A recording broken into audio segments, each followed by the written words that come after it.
ဝင်တွေရဲ့တပတ်စာအနှစ်ချုပ်လေးရဲ့ကျွန်တော် live လွှင့်ပြသပေးတာနော်အဲ့တော့ကြောင့်ဝင်လာတဲ့ကူမတယောက်ချင်းစီတိုင်းလက်မလေးထောင်ပေးပါဒီ channel ကို subscribe မလုပ်ရသေးတဲ့ကူမများရှိရင်ဝင်ရတဲ့အနေနဲ့တယောက်တစ်ချက် subscribe လေးနှိပ်ပေးကြပါအောင်ဗျာနော်အားလုံးပဲမင်္ဂလာပါနော်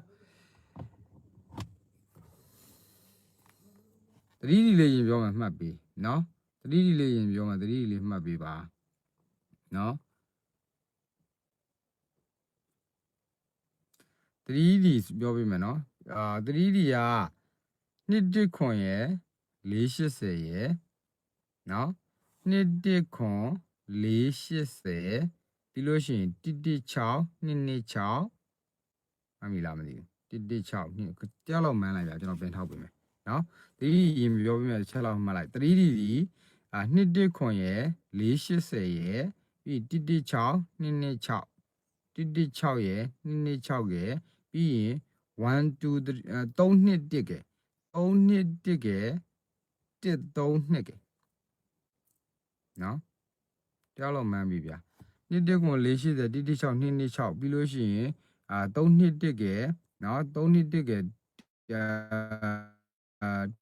3 2ကဲနားပြီလားနော်တွေ့ပင်ထောက်ထားပဲလိုက်ပြီနော်ကိုရဲ့မန်းကိုပင်ထောက်ထားအမသတိကမှားနေတယ်1 1ခွန်ဆောင်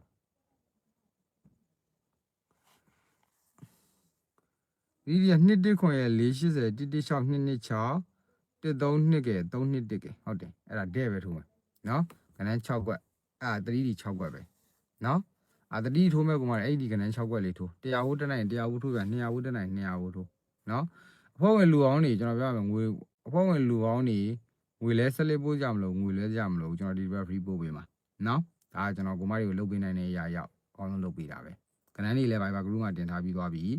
ကိုမတွေဝင်ကြည့်လိုက်ပါနော်ဆရာထွန်းရဲ့မာကန်ပိတ်သက်ပါတယ်ဟုတ်ကဲ့ပါဒီကတော့ကျွန်တော်ခီးထွက်တာပြောတယ်ပေါ့နော်ဘာဖြစ်လို့လဲဆိုတော့ကျွန်တော်ရဲ့ fan လေးနဲ့တွေ့ရတယ်ပေါ့နော်ဘာကချောင်းသားမှာလည်းကျွန်တော်ရဲ့ fan လေးနဲ့တွေ့ခဲ့တယ်ဇလွန်မှာလည်းကျွန်တော်ရဲ့ fan လေးနဲ့တွေ့ခဲ့တယ်ပေါ့နော်ပသိမ်ကတော့ကျွန်တော်တို့မဝင်ရဘူးကျွန်တော်မားရက်ကိုစုံကားနဲ့ဆင်းလာတာဖြစ်လို့နော်ပသိမ်တော့ကျွန်တော်မဝင်ခဲ့ပါဘူးနော်ဒါကကိုကလည်းကျွန်တော် message ပို့ထားတာမရှိတဲ့အတွက်ကြောင့်ကျွန်တော်လည်းဖုန်းဆက်ပြီးတော့မဝင်လိုက်တာပေါ့နော်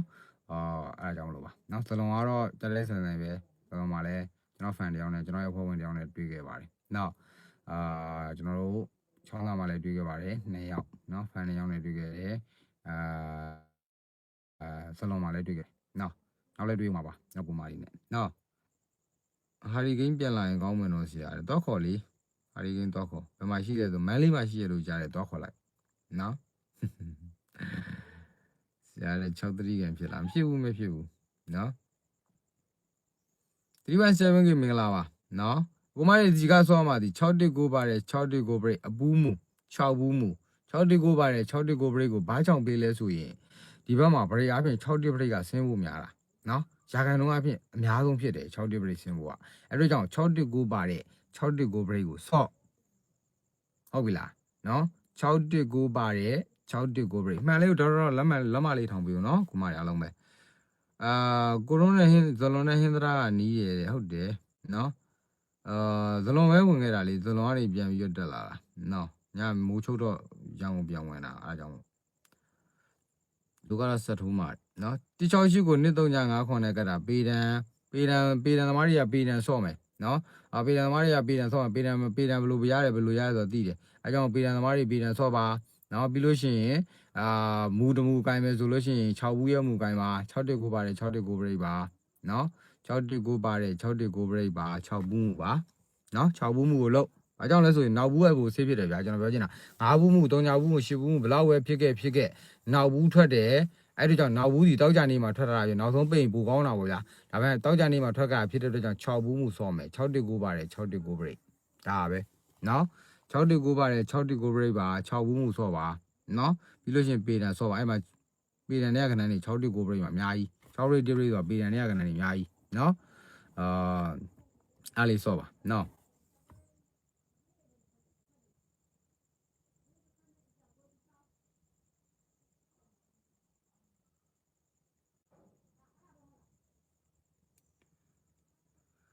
ဒီလောက်ပေးရမရှိဘူးလားဆရာလည်းမရှိဘူးဗျာအဲ့ပေးရပါလို့မို့လဲပ ပေးရကြည့်ကျွန်တော်ဒီလာ31ရက်နေ့တိတော့ပေးရမရှိဘူးလေနော်ဒီလာ31ရက်နေ့ဒီ16ရက်16ကနေ31ရက်ဒီပေးရမရှိပါဘူး3နောက်လာ3ရက်နေ့ထိပေးရမရှိဘူးနော်4လပိုင်းကျရင်တော့ပေးရတွေကများတယ်နော်4လပိုင်းကျလို့ရှိရင်6ရက်နေ့ပေးမယ်73 14 15ပေးမယ်ပေါ့နော်တကြံရက်တွေပေါ့နော်မှတ်ပြီလားမူစောမဲ့ဆိုရင်ကိုမကြီးကျွန်တော်ပြောမူစောမဲ့ဆို619ပါတယ်619 break ဆော့နော်မူစောမဲ့ဆို6ဘူးမူစောပါ619ပါတယ်619 break နော်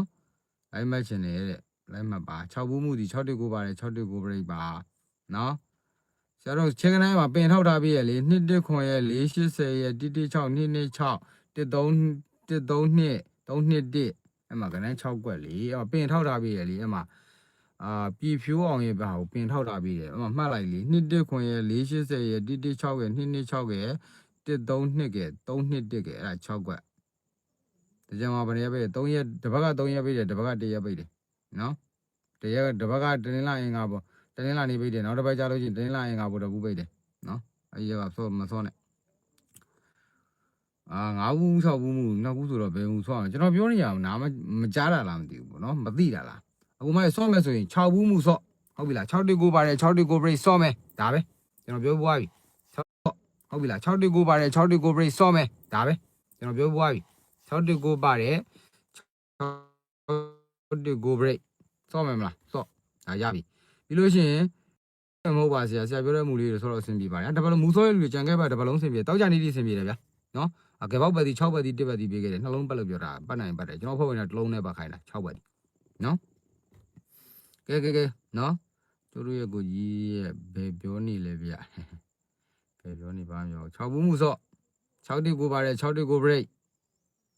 နော်619ပါတယ်619 break ကနန်းလေးစီလိုက်နော်3D အဲ့မှာပင်ထောက်ထားပြီးရဲ့219 480 116 226 132 321 6ကွက်နော်ဒီလေးလေးစမ်းဗျာနော်ဇိုင်းစင်းတော့မကြာကြီးလည်းမလို့ကျင်တော့နော်ကြအားလုံးပဲ live လွှင့်ကြ25မိနစ်ဖြစ်ပြီနော်အဲ့တော့ကျွန်တော် live ဒီအနည်းဆုံးနိုင်ခွက်ကြတယ်နော်15မိနစ်ပဲတင်တဲ့ဗီဒီယိုလေးဆိုအဲ့ဒါအတူပဲနော်ကျွန်တော်တို့ရဲ့ live ဒီ live ပဲလွှင့်တယ်ဗီဒီယိုမတင်ဘူးနော်ဗီဒီယိုတင်အတူ live ဒီအစ်စ်နော် live မှာဆိုလို့ရှိရင်အခုဆို 3.9k ရှိတယ်ပေါ့နော်3.9k ရှိတယ်လမ်းမ 3.7k ရှိတယ်နော်ဆရာပြန်ပြောမနေပြန်ပြောတော့နော်အားလုံးပဲကိုမရမနက်ဖြန်တင်းလာနေအဖွင့်နေမနက်ညတင်းလာနေအဖွင့်နေမနက်ညမနက်ဖြန်16ရက်နော်16ရက်3လ2026တနင်္လာနေ့အတွက်1ချိန်ဒီခွန်နှစ်အချိန်နော်ခွန်နဲ့ပတ်သက်ရင်ထိုးရမယ်ကဏ္ဍနှစ်နဲ့ပတ်သက်ရင်ထိုးရမယ်ကဏ္ဍပြောပေးမယ်နော်ခွန်နဲ့ပတ်သက်ရင်ထိုးရမယ်ကဏ္ဍဒီခွန်1ကခွန်5ရယ်ခွန်6ကနော်အတောင်းဖြည့်တဲ့တည်ရတဲ့တမင်မီးနေကြတာနော်ခွန်နှစ်အချိန်ခွန်နဲ့ပတ်သက်လာလို့ရှိရင်နော်ခွန်1ကခွန်5ရယ်ခွန်6ကခွန်1ခွန်5ခွန်6နော်ခွန်1ခွန်5ခွန်6နှစ်နဲ့ပတ်သက်လာရင်20 25 26နော်20 25 26ခွန်1ခွန်5ခွန်6 20 25 26အဲ့တင်းလာနေဖွင့်နေခွန်နှစ်အချိန်ထိုးရမှာကဏ္ဍ6ကွက်ပြီးပေါ့နော်တင်းလာနေဖွင့်နေမှာခွန်နှစ်အချိန်ဒိတ်ကတော့ဒိတ်လေးပြောပေးမယ်16ရက်3လ2026တနင်္လာနေ့မနက်နဲ့ညမှာ1ချိန်ဒီခွန်နှစ်အချိန်ကျွန်တော်ကတ်ပေးတာမကြရင်1ချိန်နဲ့ကြိုက်တဲ့ကိုမတွေမှာရှိအကတ်သီးရှိရင်ကတ်ထိုးခွန်နှစ်အချိန်ခွန်နှစ်အချိန်ကိုခွန်ဘာနဲ့ကတ်မလဲဆိုလို့ရှိရင်ခွန်1ခွန်5ခွန်6ခွန်1ခွန်5ခွန်6ပြီးလို့ရှိရင်20 25 26 20 25 26 6ကွက်နော်တစ်ကွက်လေးတစ်ကွက်အကြိုက်ဆုံးတစ်ကွက်ပြောပေးမယ်နော်အကြိုက်ဆုံးတစ်ကွက်ကောင်းပြောပေးမယ်ခွန်1ခွန်5ခွန်6 2 1 5 2 6ဗျာဟို20 25 26ခွန်1ခွန်5ခွန်6 20 25 26ရပြီလားတစ်ကွက်ကောင်းပြောပေးမယ်နော်တစ်ကွက်ကောင်းပြောပေးမယ်လက်မလေးထောင်ပေးဘတော်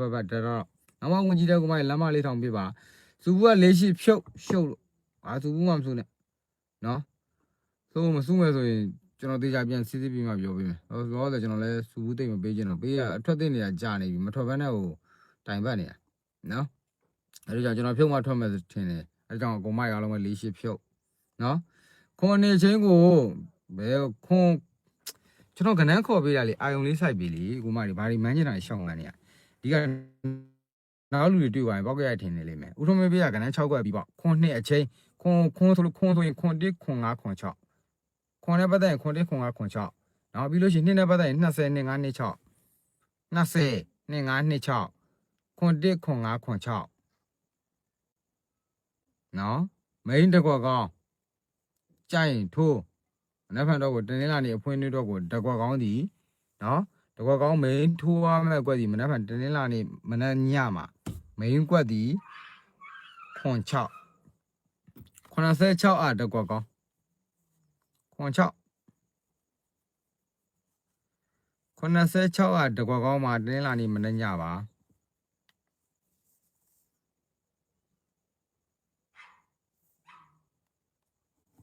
ခွန်6တကွက်ကောင်း